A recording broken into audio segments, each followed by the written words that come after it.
Hello, everyone. Welcome back to another episode of your Gen Z Coworker podcast. I am your host, Emily, and I'm so excited to have Mallory Rowan with me here today. How are you, Mal? I'm good. I'm okay. You're okay. I'm recovering from sickness, but I'm Yeah. fine. Yeah. We're winging this together. I'm recovering from bug bites, which is nothing close to sickness, but Still we're brutal. still brutal. We're working through it together. At the age of 22, Mallory co-founded what quickly became a multi-six-figure, globally recognized powerlifting apparel brand. After experiencing a major burnout, she knew there was a better way to build businesses, and by the age of 27, she built three multi-six-figure businesses, and by 29, she hit a $1 million dollar net worth. Today, her mission is to help others build a life and business that they love without sacrificing their health or happiness along the way. She has been featured as a Shopify master, a Lululemon ambassador, named a top business influencer of the year, and one of United Way's people to know. Through one-on-one coaching, live workshops, guest speaking, accelerator programs, and self-led courses, Mallory helps business owners build the life they want by leveraging their business. She is known for her founder-first coaching style and her ability to translate your business strategy into the perfect match for you and your goals. Welcome, Mallory. Thanks for having me. No problem. So, one of the things that I do here, and the purpose of your Gen Z Coworker podcast, is to really help people embrace who they are at work. The three kind of pillars that we talk about here are life over work, individuality, and well-being. So I'm so excited to have you on the podcast to talk about all of those pieces and kind of your journey as to how you kind of got to where you are today. And I will say a fellow Canadian girly as well. Yes. Yes. Yes. So, Mal, you've built multiple businesses over the years. And at what point did you realize that success wasn't really worth it if it came at the cost of your well being? Definitely when I burnt out really hard. I feel like I always say I got lucky that I burnt out so early because it was a really horrible experience, but I felt like I got it out of the way. And I feel like it gave me so much wisdom of how I did want to build going forward. And it just really forced me to have certain boundaries because when you burn out that badly, like I had like pneumonia, I couldn't shake, my hair was just coming out. I always say like I don't have a lot of hair, like I have very thin, fine hair. So when you start to lose it, like there's no hiding it. So it was very stressful. I already have like sensitive skin, but I started breaking out in rashes all the time. I was like just so reactive. I would go to the gym and do something like the hack squat, and then I would have marks on my shoulders for like days. And I'm like, okay, something's like not going right. Yeah. So I feel like having so much of a physical experience and then seeing how much work it took to undo all of that was really what forced me to be like, okay, this is not the way to do it. And yeah, I feel lucky in a way because I have such a hard, like, I will look at things that other people are doing or certain projects and be like, that's so cool, like mad respect. That is past my line of like what would be sustainable and is not attractive for me to even go for. To back it up a bit, how did you get to the point of starting your own business and then getting, I guess, past the point of burnout? Like, kind of what was that journey and like, what did it look like for you? Because I think too often it sneaks up on us, right? We think we're on the right path, we're doing the right thing, we started a business that we love, or we're in a career that we love, we're climbing the ladder, and then it seems to just creep up on us that we're exhausted, we're tired, we're dealing with all these health symptoms, and we're like, why am I dealing with this? And then it turns out it's related to what we're doing. So kind of what led you, how did you get to that point?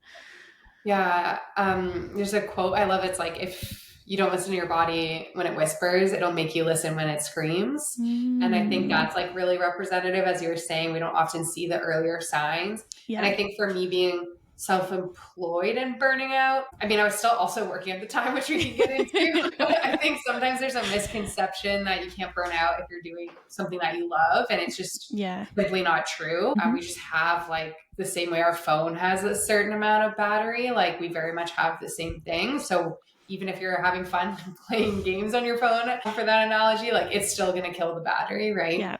Yeah. So for me, I started a business while I was still in university, and it actually kind of came out of a class project. I was always entrepreneurial ish without really realizing it. You Yeah. know, like I planned my prom in high school. I did like all the fundraisers. I really loved all of those things that had, you know, marketing, but also like leading a project from start to end. And I started working in corporate really early because I knew that I loved marketing and business. So I got like an early taste of the corporate world enough to know like I didn't love that. So that kind of moved me into the startup world, which had a lot more like autonomy. It was faster pace. It had a lot of the things that corporate lacked for me, but then there was also a lot of things where like it almost had the founder level stress without the payoff. I remember my mom being like, you were working so hard for what? I'm like, I don't know, like three dudes. Yeah.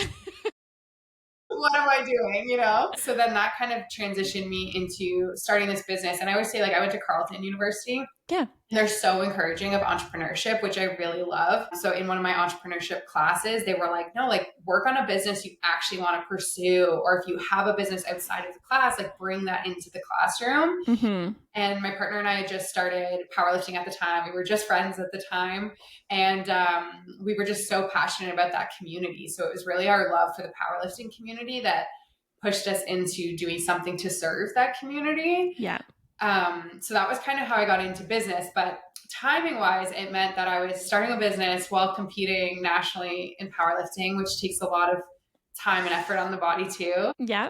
And then still in school full time in journalism, which is also a pretty like full on program. And then working corporate full time, actually back and forth between what I would call like corporate and startup, because I kind of did a bit of back and forth of what made sense while building my business. Yeah. But yeah, I was doing all of those things at once. So I'm always like, in hindsight, Yeah.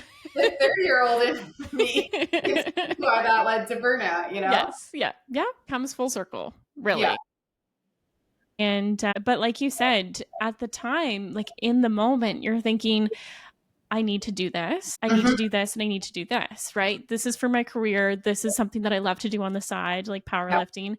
And then this is something that's going to, you know, pay the bills and get me to where I need to be, right? Mm-hmm. Yeah, I think there's a lot of, like, I would say that for me, that was the like peak Gary V era of like super hustle. Like, I joke, I had like 7 different like toxic screensavers on my phone, you know, just like all these quotes about like hustling. Yeah. And we've come a long way from that, like societally, but now I feel like there's kind of the extremes of the people who are being like, no, yeah, if you have, like, if you want to go for your dreams, you have to do what other people aren't willing to do. And then we're seeing all the way the other way of people just being like, I just want to like be a barista and live my life. And we've lost the in between, I find. Yep. So it's either like, do you care about taking care of yourself or do you care about being ambitious? Yeah. And people were like, I thought I want both. Like, is that not an option? You know? Nope. Not anymore. Yeah, not anymore. No, it's so true. And it's, you know, when we talk about burnout from, you know, doing what you love and the analogy of the phone battery, it's the same thing of that like toxicity that you're feeding into yourself too, right? You think you're taking a break, you're scrolling, you're like, yes, you know, I'm just chilling. But then you get like, my feed gets filled with like, you know, my 5 to 9 before my 9 to 5 and the 5 to 9 after my 9 to 5. Like, there's like, so many 9 to 5s. My gosh. Like, but there's so much of people being like, this is the way to do things. And this is the, you know, this is how you should do things. And it's hard to kind of feed through all that noise when you're like, I want not what you're doing, but I don't want these other extreme, right?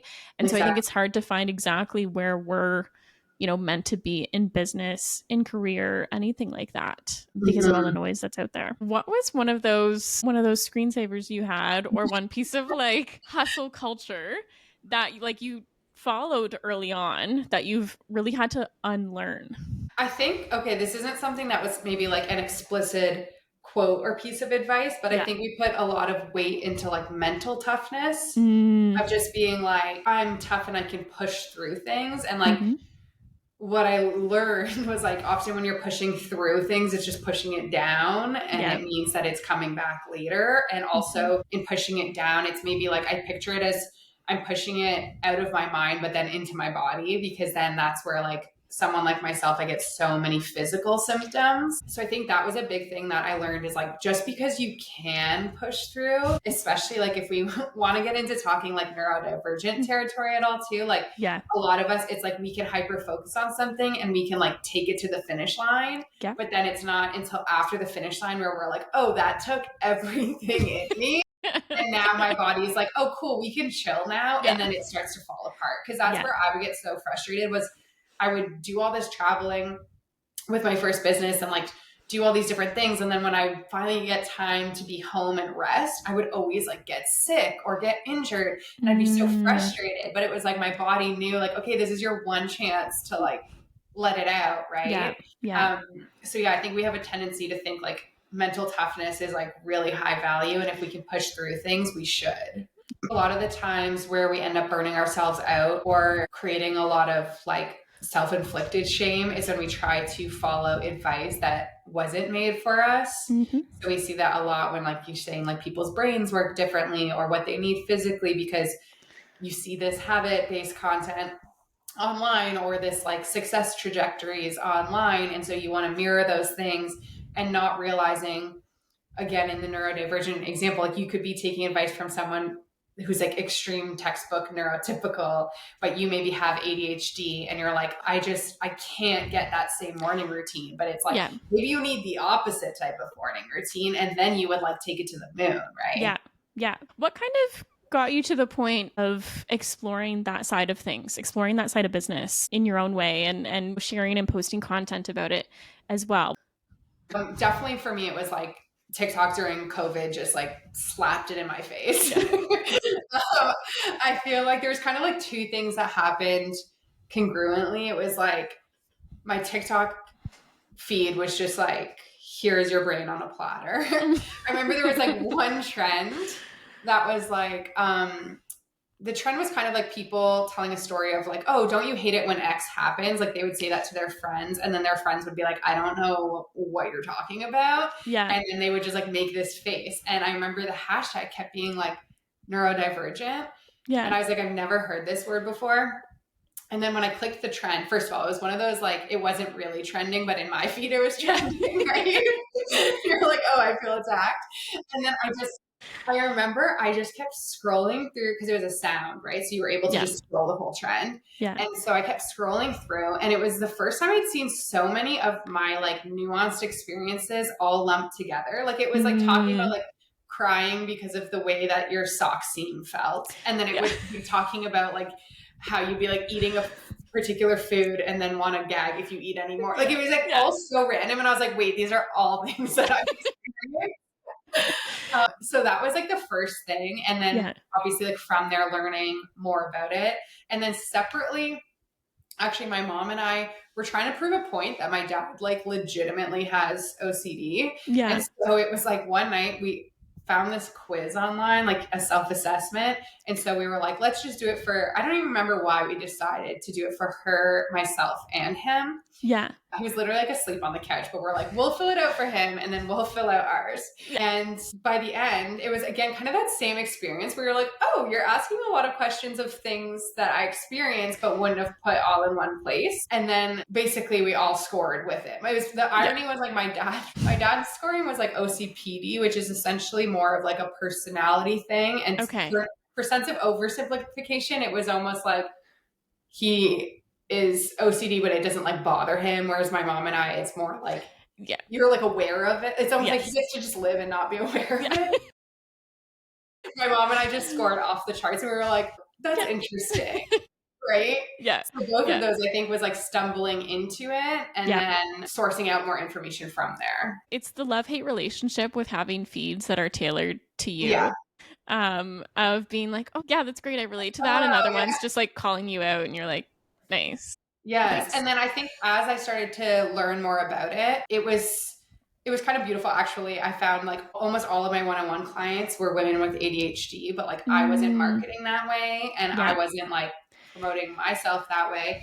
But what I realized is I saw it more in like my students as well in like live workshops or my courses and programs. Yeah. I'm like, oh, I actually have an entire community of like neurodivergent people between like ADHD and autism. Yeah. And it's like the way that my brain works is very appealing to them. And the way that I can teach really lends itself to a brain like that. And I think we have so much information out there, especially, I think in any space, but especially in like the self-employed world of like, here's how to run your business. Yeah. Or even in health and fitness too, right? Like here's how to like see changes that you want to see. And it can be so frustrating when you're just like hitting that wall of being like, this seems to work for everybody. Yeah. So like, what's wrong with me, right? Yeah. Yeah. One of the things for me was I constantly was trying to do like content calendars or like do like this many days of content. And I'm like, I can't stick to that for the life of me. No. Like even trying to plan it out, I was like, no, I can't do it. It's not, it doesn't, I do not vibe with it. And I'm still unlearning that. Yeah. Piece. I know people are like, how many days of content do you batch at once? I'm like, one. Because I need to be having fun. And if I start to do too many, it's no longer fun. What would you say to someone who wants to start a business but is scared that they're going to burn out just trying to do so? I would say go at whatever speed feels comfortable. I think we see a lot of this, like what I did in a year, or like I started my business and like, look how it panned out so quickly. Or I quit my business to just YOLO and go for it. Yeah. But like you can also start it on the side, right? Like I started my business on the side. Obviously, I would do it differently to not burn out this time. But I do think there's like a manageable way to keep your job and build that thing, right? Or decide like what your safety net has to be. I think just like really taking the time to be like, do I need this to be like fully self-employed in a year? Or is this something that like I could be like, oh, it'd be nice 3 years from now to be doing that full time, right? Yeah. I think just knowing you can do it in bite-sized pieces and also knowing you don't have to also know everything, right? Because that sometimes adds to the pressure you put on yourself. And anything like that eventually equates to burnout, right? So just knowing like you can start, you can make your website and play in the back end and just like make a pretty website, and that can be the start, right? You don't have to know how to like file taxes for a corporation. No, it's super fun though when you do learn how to. Is it? I'm a little money nerd. One of the things is I'm a career bachelorette. So I've had like 15 different jobs now. Okay. And one of them I worked in an accounting firm. So I got like the back end of things. Yeah. So to me, I love it because it comes easy to me because I got hired during tax season, but I know that it's not always fun. No, I'm like, as someone who loves money and loves to talk about money, I don't like talking about taxes unless my accountants are telling me I get a bunch of money back. It's like the only sentence I'm there for. Everything else, I'm like, okay, cool, sure, whatever you say. Awesome. Yeah. Let's talk about money for a minute here. So one of the things that you have kind of talked about since, I guess, like starting all of your businesses was you were pretty transparent in what you do and being transparent in making sure that you're charging what you're worth, making sure that you're talking about, investing. That's really big for, the younger generation now as well. Where does kind of the energy and capacity of who you are and how your life looks like, how does that play into making those financial decisions on, A, how much to charge as a business owner, or B, how much should I be investing? I always say like the further I am in my business, I joke that I'm like spoiled, but really it's just like knowing my boundaries. But I'm like, I don't want to do that for that amount anymore, right? Because it's just, I've learned that like, okay, I can find things that feel easy to me. Whether that's because they're aligned, I'm good at them. Usually it's a combination of these things, right? Like you can kind of find that perfect recipe thing. And to make my money that way feels very in flow versus if I look at how someone else is making money, I can be like, I see that business model and that's really working. But for me, I don't think that would work. Because a good example actually is like right now I'm looking at starting a membership community. But a membership is something that like, if we went back like 7 years ago, I looked at and has always been in the background as a thought for like the last 7 years, but it's never felt right because to me, when I was doing my social media courses and programs, the idea of a membership felt like I'm going to owe people every month and I'm an over deliverer and a people pleaser. So I'm like, I don't care what I'm charging. I'm going to feel like I got to give these people my all every month until forever. Right? The lack of end to that is hard for me. And that's what, like, a small thing I've realized is I need like containers for energy. That's Yeah. why like one-on-one coaching is really great, because when I'm with that person, I'm in it. We have a time frame, live workshops. I have a clear promotional period, a clear host it, a prep, and then like it's done.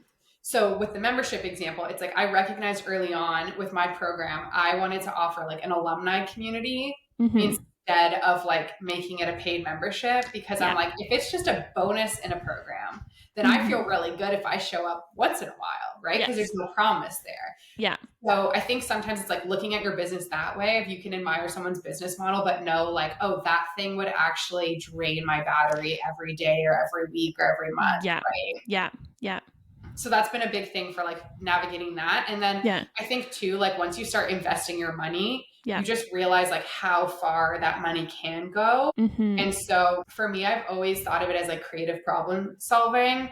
Let's say we want to buy a property or we want to get further on an investing goal. I just look at it as like, how could I make 10K, right? How could I make 10K out of thin air? Like thinking of it that way makes you go through all the options, right? Yeah. I've talked about this before. I call it like the 6 solutions theory. Of like every problem you're facing, there's 6 different solutions. Especially the ones where it feels like there's only one. So thinking about like right now, I'd be like, okay, what could I do for 10K? Maybe I could have a one-on-one client. Maybe I could, sign a big contract. Like if we were looking at me personally, like a one-on-one client, a brand deal, maybe a live workshop, launch a new course, like things like that, right? So you could go down the list and then you'd be like, how much work and how many people would have to sign up for this product, right? And then figuring out what feels good. And then you go to the more alternatives of like, well, is there something outside of my business where I could make 10K, right? Like what kind of creative things could I do? My first real estate flip and like sell a property, like those kind of things. And so I think when you just start seeing money more as a tool, you can look at it more as like just different pieces of a puzzle of like, which pieces of the puzzle do I want to fit together today? Yeah. I think that's really important for people to hear, because so often I think we get the pressure of feeling like we're behind, right? Or we're not moving ahead. And I think we get stuck with like decision paralysis, right? And even sometimes like hearing, there could be 6 solutions to something, but then you're like, oh my God, which one do I choose? It's sometimes the point of just picking one and trying it, right? And seeing where it goes. So often with my career clients, it's, oh, I could apply to this job, or I could do this one, or if I accept this one, then I can't do the other one. And I'm like, pick one and go with it. Like we are in a very employee-led market right now where it's easy for people to take a job. If it doesn't work out, you can get another job and work your way up by shifting and navigating. And I think the same goes with business. Just because you started your business with this piece doesn't mean you have to continue with all those pieces going forward. Yeah. And I think to your point, you don't know what you don't know. So in that example, right, of which job do I take? If you decide you took the wrong one, like you said, you can make a change, but it also means the next time you face a similar position, you now have new information. Like you've unlocked, like a little bonus piece of information where you're like, well, now I know I have to factor in this thing that I didn't factor in with that job last time. Like, I feel like in business, it's the same way. You're constantly learning. Like I didn't know to ask questions about this thing. Now, next time I know to ask questions about that thing. Yeah. How do you navigate the pressure of being on when your work is rooted in burnout recovery? I will say one question that I've been challenged with, which I really appreciate, and it's kind of like, I guess you can never know the answer, is like, do you think you'd be where you are without that burnout? Because in a way, like doing that initial hustle, right, even though it resulted in a burnout, also resulted in like a lot of lessons really fast and like a lot of things that helped me later.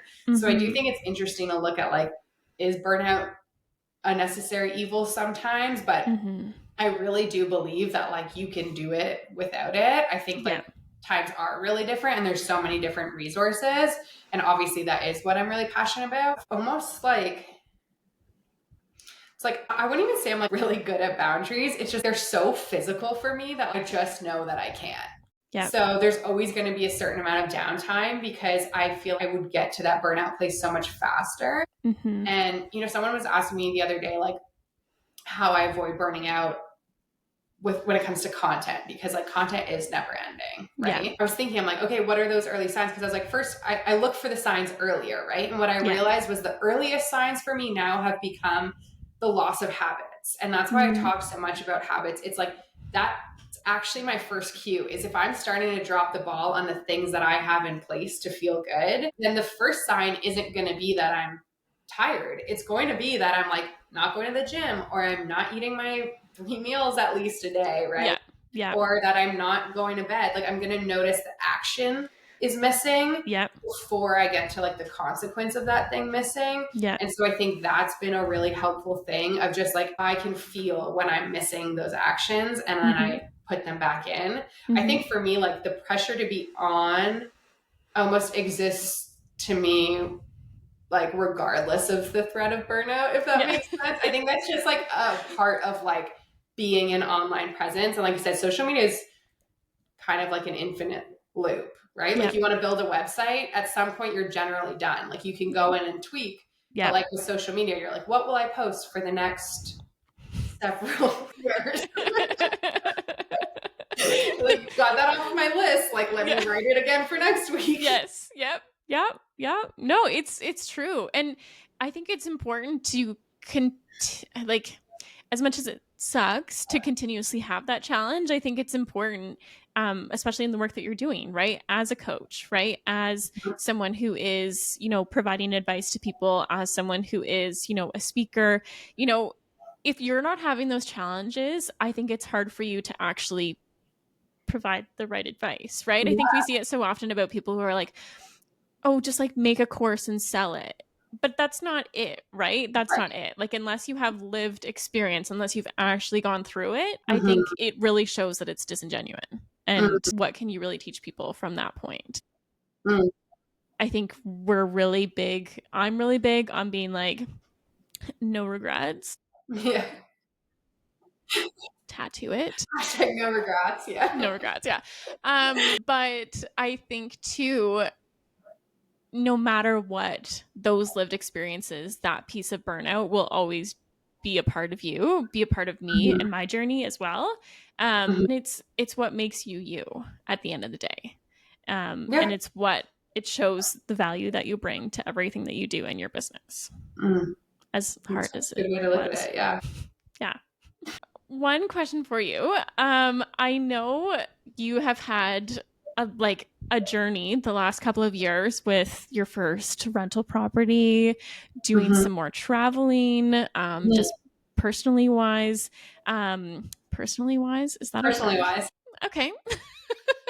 What is a recent decision that you made that felt really wildly self-honoring, even if it didn't make logical business sense? Okay, the first half of your sentence makes me think of moving to Toronto recently. Okay, yes. But then I'm like, realistically, that probably was good for my business. But I think for me, going back to kind of like the people pleaser side of things, like my whole family is in Ottawa. My partner's whole family was in Ottawa.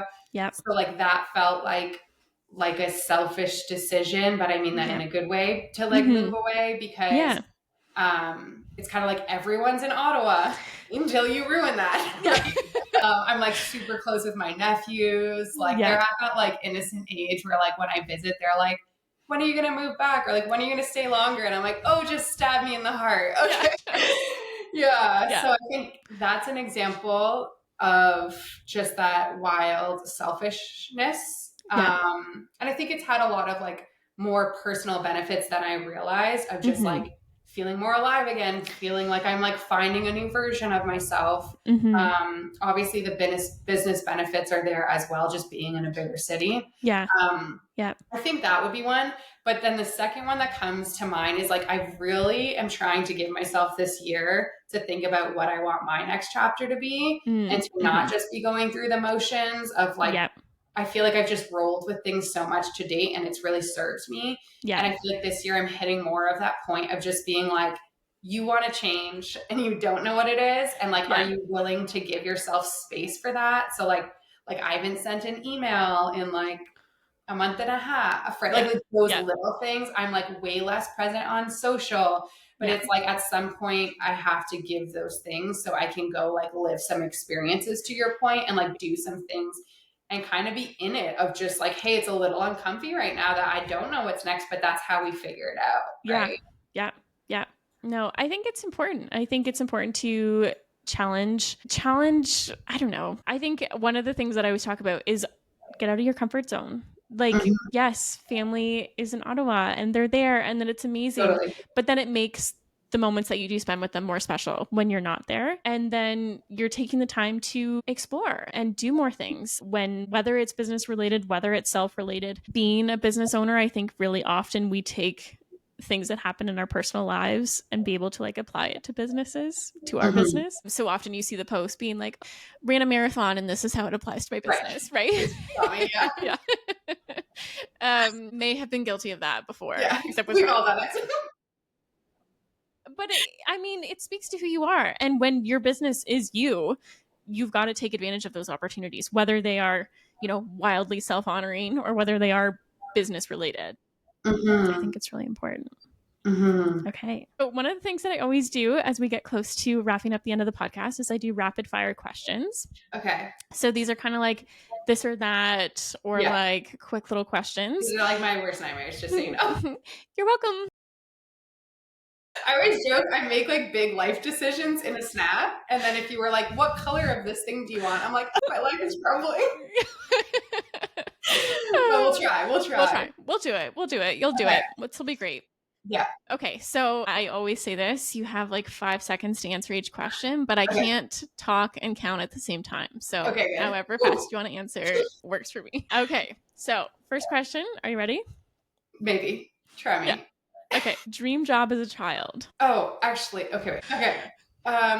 Really funny, quick story. It's motivational speaker, but I remember my dad crushed it real quick because he said, like, you have to have done something to get there. And I was like, you just wait and see. So I kind of feel like I'm maybe doing it a little. You're kind of doing it. You're doing it. You're definitely doing it. Oh my gosh. I love that. One food you could eat every day. Sushis or tacos. Okay. Yeah. Dogs or cats? Dogs. Most used emoji.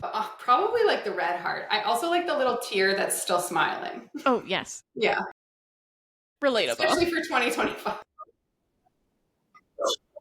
Go-to karaoke song.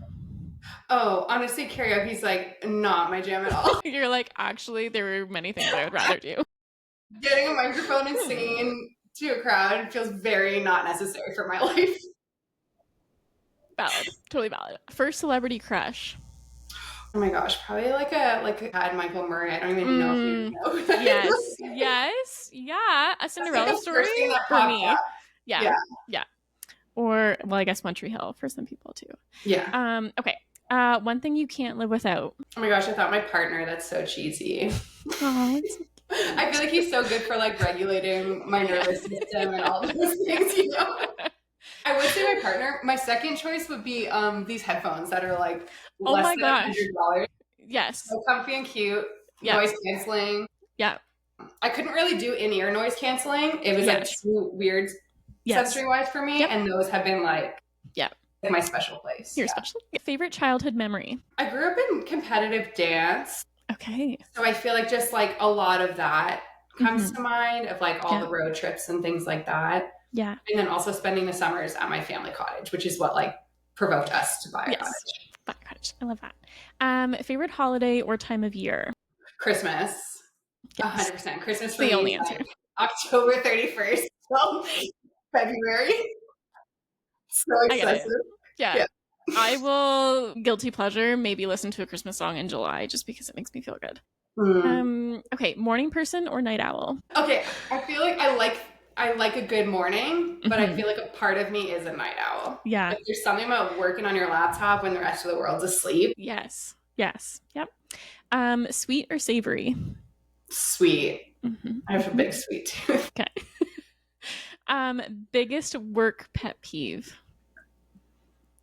One of the things that you hate, like some people say like communication issues, or like... Just like condescending men.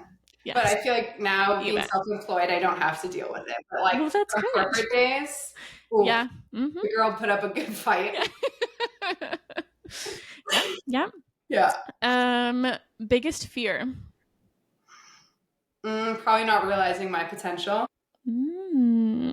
I like it. Best career advice you've ever received? I feel like, I don't know if anyone told me this, but we were like, just do it. Just do like it. Whatever you're thinking about, just do it. It's my own advice to people, but like, I think it's just what I live by. Yeah. Do you believe in aliens? Sure. Yeah. There's gotta be. 100%. And then what is one thing that's on your bucket list? Ooh, I think living abroad for a full year. What we're kind of like looking at, yeah. That's exciting. Exciting. Well, you passed with flying colors. Okay, that's not too bad. So I am so glad to have had you on the podcast, Mal. I feel like we just had a little like mini masterclass of building a life and a career that doesn't burn you out. Thank you for sharing your behind the scenes as well of what this journey has looked like for you. And I think it's a really powerful reminder for all of our listeners that we don't have to sacrifice who we are. We don't have to sacrifice our well-being. We don't have to sacrifice our goals in life just in starting a business or in, working in your career as well. Yeah. And I hope everyone's walking away feeling a little more clear, a little more grounded. Yeah, I hope so too. Send me a message on Instagram if anything resonated with you. It's always so nice to hear from people. Yeah. So where can people find you? This is your little... Yeah, I'm pretty much at Mallory Rowan everywhere. Instagram, TikTok I don't use as much. LinkedIn, my website's malloryrowan.com as well. Amazing. Yeah. Well, thank you so much, Mal, for You're coming so on the pod.